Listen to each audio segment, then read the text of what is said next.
Hello Internet, today I'm going to be showing you how to make a fully automatic sugarcane harvesting farm. I know that this is another design that's been done to death, but it's something that I use in every single one of my worlds because you can get sugar to make paper, to trade with villagers, and this thing can be made as long as you want, so I figured that I would show you how I make one of the most useful things in my worlds. As you can see, I have a little setup here that takes care of the daytime and weather problem that I've been having. I know some people have commented on that. And you may also notice that I've downloaded a shader mod. I think this makes the game look cooler, but I promise it won't impact any of the redstone that I'm showing you here, so you can just ignore it or enjoy it if you want. The first thing that you want to do here is take an area where you're going to build your farm. It needs to be 5 blocks by as many blocks down as you want. This thing works infinitely long. And as you can see, we have water blocks here so that we can put sugarcane in these 2 rows, which I'll be doing later. And we have a middle row here where the sugarcane product will be collected and brought to you. This material here, of course, has to be dirt, grass, or sand because those are the only places sugarcane can grow. But for the rest of the blocks, it doesn't really matter as long as you have your rows of water here. So first thing, I'm going to show you how to set up the actual harvesting system. For that, you're going to need some pistons. And you can use regular pistons, or you can use sticky pistons with a block attached. If you want to make it a bit more decorative, they serve the same purpose, and then you'll just be seeing these blocks down here instead of the pistons themselves. That's what I'll be showing you today, because why not, right? So what you're going to want to do is make rows of pistons 2 blocks high, just like this, on both sides, because what this will be doing is actually pushing the sugarcane blocks, destroying the sugarcane itself, and allowing you to harvest it, or allowing it to be automatically harvested, I should say. So I'm going to quickly build these lines here for you, just to show you what needs to be done.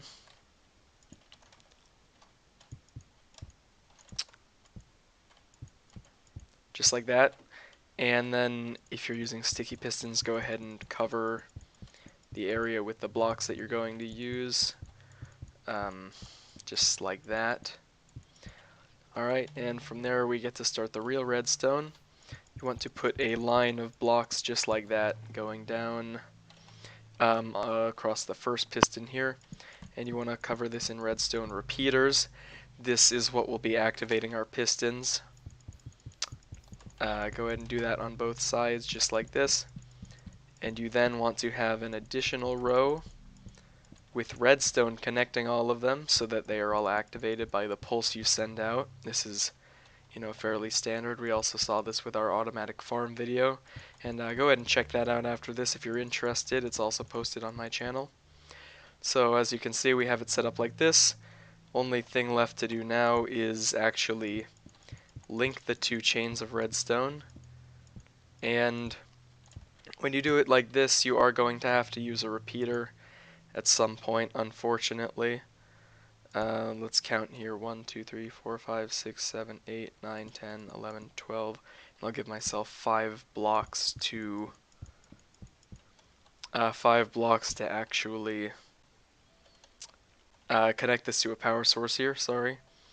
And I'm going to throw another repeater in there for good measure. Unfortunately, this does cause some delay between the 2 sides, but especially as you make your devices longer here, that is inevitable, but I assure you it does not impact the performance at all.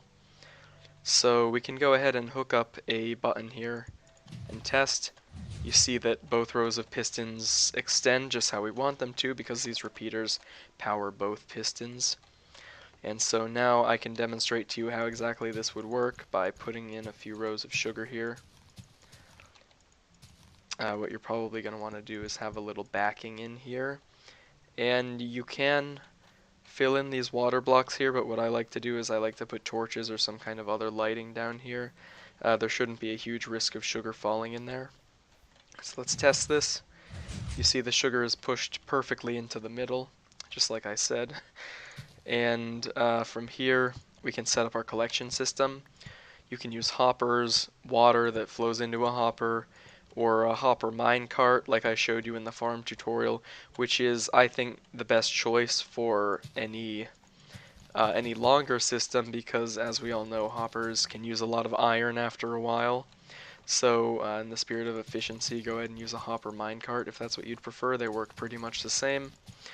And then you can set a chest or something here so that you can easily collect it, put glass panes here, and access the chest whatever you want. And we're going to test this one more time. And we notice the sugarcane flowing down the line into this first hopper. Um, if you're doing this in a cave, you're going to want to have some kind of lighting overhead and to the sides of the sugar, just so that it's in the optimal condition to keep growing. You can put glass panes or whatever else here, or have it come out one extra and have a chest here. Put some other block if you just want to hide it completely. But I think they look kind of cool, so I wouldn't really advise that. That's about all there is to this build. One thing to note, if you make it longer than 15 blocks down this way, you are going to have to say it's extended out like that and it's more than 15 blocks, you're unfortunately going to have to use a repeater here and skip a row of pistons, but you can just fill that in with any opaque blocks so that there's no risk of sugar falling into that little gap. And from there you can make the farm about as long as you want with no problems. Thank you for watching, and I hope that you find success using this design.